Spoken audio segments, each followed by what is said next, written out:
तो हम लोगों ने अभी एक्सरसाइज 2.5 में क्वेश्चन नंबर 10 तक देख लिया था। आज हम लोग क्वेश्चन नंबर 11 देखेंगे। ठीक है, क्वेश्चन नंबर 11 देखने से पहले एक फार्मूला हमारे पास में है, उसको सही ढंग से याद कर लेंगे। तो फार्मूला हमारे पास में है a³ plus b³ plus c³ minus 3abc equal to a plus b plus c bracket में। दूसरे ब्रैकेट में हमारे पास में आता है a² plus b² plus c² minus ab minus bc और माइनस c। फार्मूला याद रखेंगे तो आगे के क्वेश्चन लगेंगे, नहीं तो क्वेश्चन लगेंगे नहीं।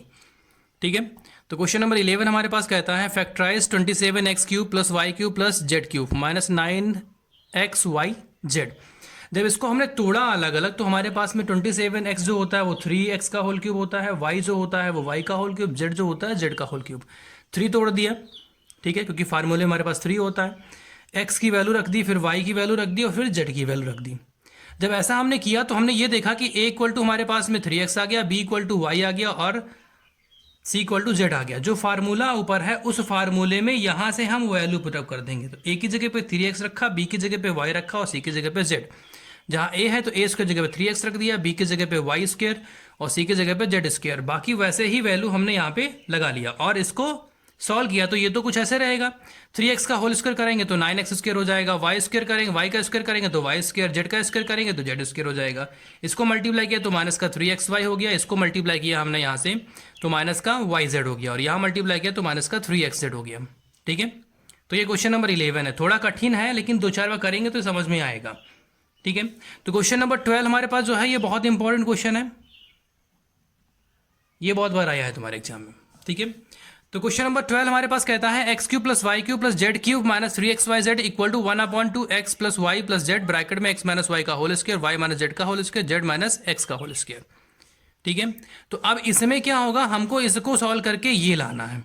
तो यहाँ से हम लिखेंगे RHS इक्वल टू जो यहाँ दिया है उसको हमने यहाँ पे नोट कर लिया, इसमें कोई दिक्कत नहीं। यहाँ होल स्क्वायर हमारे पास में a माइनस बी का होल स्क्वायर, उसको ओपन करा देंगे। a square plus B square मतलब x square plus y square minus 2xy, y square plus z square minus 2yz, z square plus x square minus 2xz। अब देखा x हमारे पास double है, एक x यहाँ पर भी x स्क्वायर और यहाँ पर भी है, y स्क्वायर यहाँ पर भी है, y स्क्वायर यहाँ पर भी है, z स्क्वायर यहाँ पर है, z स्क्वायर यहाँ पर भी है। तो इन सबको ऐड करा लेंगे तो यहाँ पे क्या हो जाएगा 2x square 2y square 2z square minus 2xy minus 2yz minus 2xz। अब सब में से क्या करेंगे, हम 2 बाहर निकाल लेंगे। ठीक है, यहां से क्या किया हमने, 2 को बाहर निकाले। जब 2 बाहर निकाल लेंगे तो 2 यहां आ गया, 2 से 2 कट जाएगा तो अंदर बचेगा हमारे पास में क्या, x square plus y square plus z square minus xy minus yz minus xz। और जो ये हमारे पास होता है ये किसके इक्वल हमारे पास होता है, तो ये हमारे पास जो फार्मूला इक्वल होता है वो होता है x³ plus y³ plus z³ minus 3xyz के इक्वल होता है। सेम फार्मूला ये बना और इसकी जगह पे हम लोगों ने ये वाली वैल्यू यहाँ पे पुटअप कर दिया है। ठीक है, अब क्वेश्चन नंबर 13 पे हम लोग आते हैं। क्वेश्चन नंबर 13 में उसने बोला है if x plus Y plus z equal to 0 so that x³ plus y³ plus z³ equal to 3xyz। हमको यहाँ से प्रूफ करना है कि अगर ये दिया है तो क्या ये इसके इक्वल होता है या नहीं होता। तो हमारी जो प्रॉपर्टी है उसको हमने यहाँ पे लगा दिया। ठीक है, x³ plus y³ plus z³ minus 3xyz equal to x plus y plus z bracket में x square plus y square minus xy minus yz और माइनस zx प्रॉपर्टी हमने यहाँ पे लगा दी। ठीक है, अब क्या करेंगे प्रॉपर्टी में, हमारे पास पहले उसने बोला था x plus Y plus z हमारे पास में जो है वो 0 है, तो वहां हमने 0 रख लिया तो क्या होगा, ये पूरा टर्म 0 हो जाएगा। अब जो इधर माइनस वाली वैल्यू है वो इधर आ जाएगी तो प्लस में हो जाएगी। ठीक है, तो यहाँ पे क्या हो जाएगा, वो प्लस में हो जाएगा। अब क्वेश्चन नंबर 14 हमारे पास जो क्वेश्चन है, क्वेश्चन नंबर 14 और क्वेश्चन नंबर 14 का फर्स्ट और सेकंड, फर्स्ट वाला समझ में आएगा तो सेकंड वाला भी समझ में आएगा। तो उसमें क्वेश्चन हमारे पास दिया है -12 का क्यूब प्लस 7 का क्यूब प्लस 5 का क्यूब। तो -12 हमारे पास में क्या है, ये a है, ये b है, ये c, तो हमने लिख दिया a b और c। तो सबसे पहले इन क्वेश्चनों में करते क्या है, सबसे हमको a प्लस बी प्लस सी निकालना है। तो a हमारे पास -12 था, b हमारे पास 7 था और c हमारे पास में 5 है। इसको ऐड किया तो 12, -12 में से +12 गया तो 0 आ गया हमारे पास में।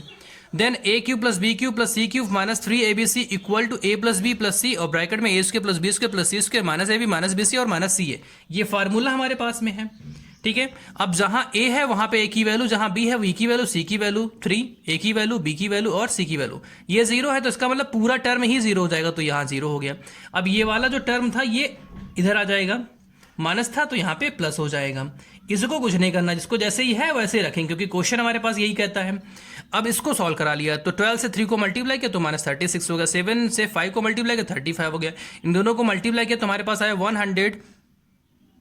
नहीं 1260 हमारे पास में, ये इसका आंसर आ गया।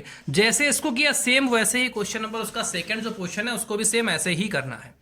तो यहां देखा हमारे पास a इक्वल टू 28 हो गया, b इक्वल टू -15 हो गया और c इक्वल टू -13 हो गया। तो फिर वही करना है, a plus B plus c equal to 28 -15 और -13, मतलब a की जगह पे 28 रख लिया, b की जगह -15 और c की जगह -13 रख लिया। इन दोनों को ऐड जब किया तो 28 हो गया, 28 में से 28 किया तो 0 आ गया। फिर वही प्रॉपर्टी हमने लगाई जो ऊपर लगाई प्रॉपर्टी, यहाँ पे लगाने पे हमने देखा a प्लस बी प्लस सी है, तो a प्लस बी प्लस सी हमारे पास 0 है, तो हमने जब 0 रखा तो पूरा टर्म ही ये 0 हो जाएगा। ठीक है, तो a की जगह पे a की वैल्यू, b की जगह b की वैल्यू, c की जगह पे c की वैल्यू, यहां पर भी वही किया हमने, इक्वल टू 0 हो गया।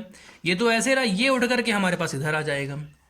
ठीक है, जब इधर उठ करके आएगा तो इसका मल्टीप्लाई कराएंगे, 3 का 28 से मल्टीप्लाई किया तो 84 आ गया, इसका मल्टीप्लाई किया माइनस माइनस तो प्लस हो गया, और 15 का 13 से मल्टीप्लाई किया तो 195 आ गया। जब दोनों को मल्टीप्लाई किया हमने यहाँ पे तो 16380 हमारे पास वैल्यू आ गई।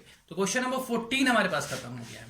ठीक है, तो कोई दिक्कत लगती तो हमसे पूछें, नहीं पूछेंगे तो हमको समझ में आएगा कि तुमको समझ में आ गया है। ठीक है, क्वेश्चन नंबर 15 हमारे पास में, क्वेश्चन नंबर 15 हमारे पास कहता है give the possible expression for the length and breadth of each of the following rectangles. हमारे पास रेक्टेंगल का एरिया दिया गया है, बट वो दिया गया है एक्स और वाई के फॉर्म में। ठीक है, तो area of rectangle equal 25a² minus 35a plus 12 दिया गया है। तो एरिया ऑफ रेक्टेंगल हमारे पास l इंटू बी होता है। अब इसके फैक्टराइज करना है, तो जब हमारे पास में a² के साथ में कोई टर्म होता है तो लास्ट वाले से पहले हम उसको मल्टीप्लाई करते हैं। तो हम मल्टीप्लाई हमने किया तो यहाँ पे हमारे पास में ये बना।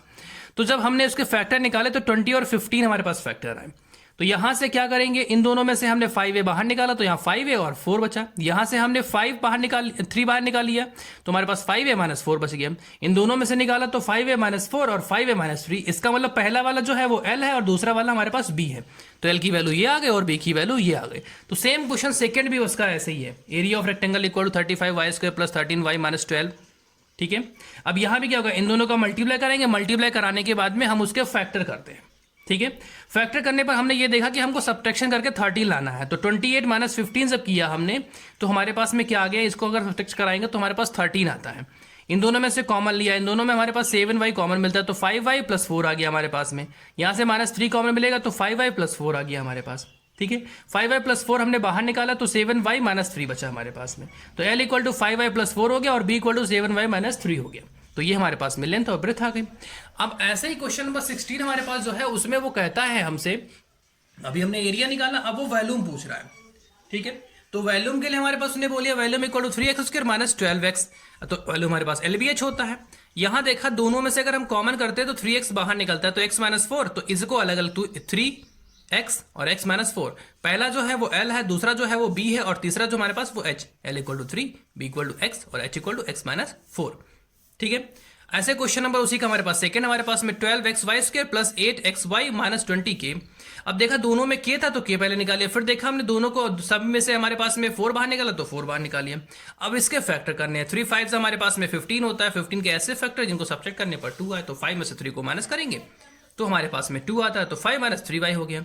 इन दोनों में से कॉमन किया तो y आ गया, तो 3y प्लस 5, यहाँ से -1 कॉमन किया तो 3y प्लस 5।